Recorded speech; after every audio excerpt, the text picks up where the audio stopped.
Ano nga ba ang mga benefits na nakukuha ng isang factory worker dito sa Taiwan? Hi guys! Ako nga pala si Nika, OFW dito sa Taiwan. So guys, nandito na naman tayo sa spot natin. So sabi ko nga sa inyo, bukod sa salary, meron din kaming mga benefits na nakukuha dito sa Taiwan. So again, disclaimer lang, it is all based on my experience. Hindi lahat ng company ganito yung mga natatanggap or ganito yung mga benefits. So, sa case ko, ito yung experience ko and ito yung mga natatanggap naming benefits. Okay, so let's start. Number 1, entitled kami for leave. So, yung leave na yon, it's either gamitin mo sa Philippines pag magbabakasyon ka or gamitin mo dito kung gusto mo mag-tour-tour, yan. Kung hindi mo naman magamit yung leave mo na yon, babayaran naman yun ng company. If ever na may pasok ka during holidays, double pay ka. And if ever naman na nataon na day off mo that time, syempre wala kang double pay. So, ang ginawa ng company namin, converted siya as leave. So, magkakaroon ka ng plus leave sa leave mo. Tapos, yung ibang holidays din guys, bukod sa double pay, binibigyan nila kami ng mga gift certificate. Birthday voucher. Yan. Pag birthday mo, syempre may birthday voucher ka. Ano pa? Performance bonus. Per month yun, may ganun kami. Performance bonus. Meron kasi kami dito guys na health card. So, magagamit namin yun kapag for example, nagkasakit kami or gusto namin magpa-check up. Yun naman guys, ang hands up and bow down ako sa medical insurance na meron kami. And bukod dun, syempre, sa mga health na yun, dental. Kaya, maganda ang smile natin kasi meron din tayong benefits sa dental. So guys, pag gusto mo magpa-cleaning ka, konti lang din yung babayaran mo. Pasta, ganun din. Root canal, kung gusto mong ipa-root canal yung lahat ng ngipin mo dito, ipa-root canal mo na. 'Di ba? Yun nga lang, syempre baka may magtanong, yung braces po ba libre?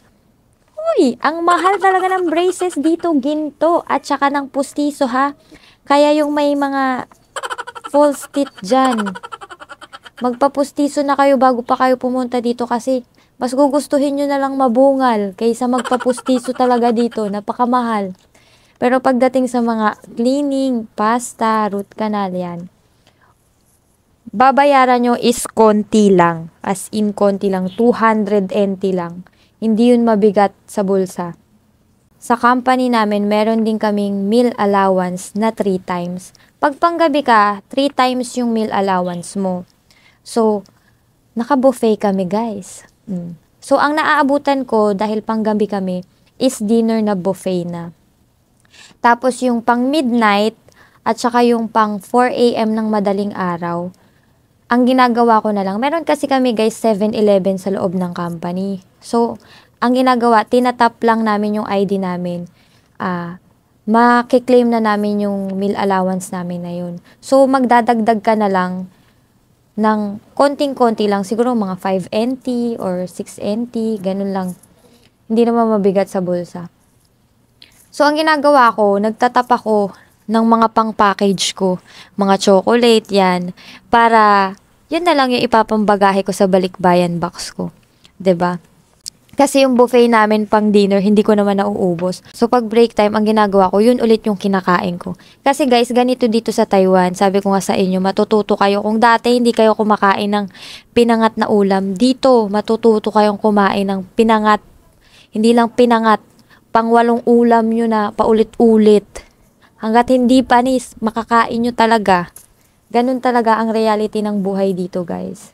Siyempre, baka tanongin nyo, pag may pasok lang kami, may meal allowance, ha? Pag wala ng pasok, kanya-kanya ng bili. Okay, ano pa? Free shuttle or free service. So, pag papasok kami, guys, siyempre, may service kami. Pag uuwi kami, may service din kami. No electric and water bills. Wala kaming electric and water bills. Ewan ko kung bakit. Kahit maligo ka anli. Kaso hindi ka maliligo ng anli talaga dito. Kasi malamig.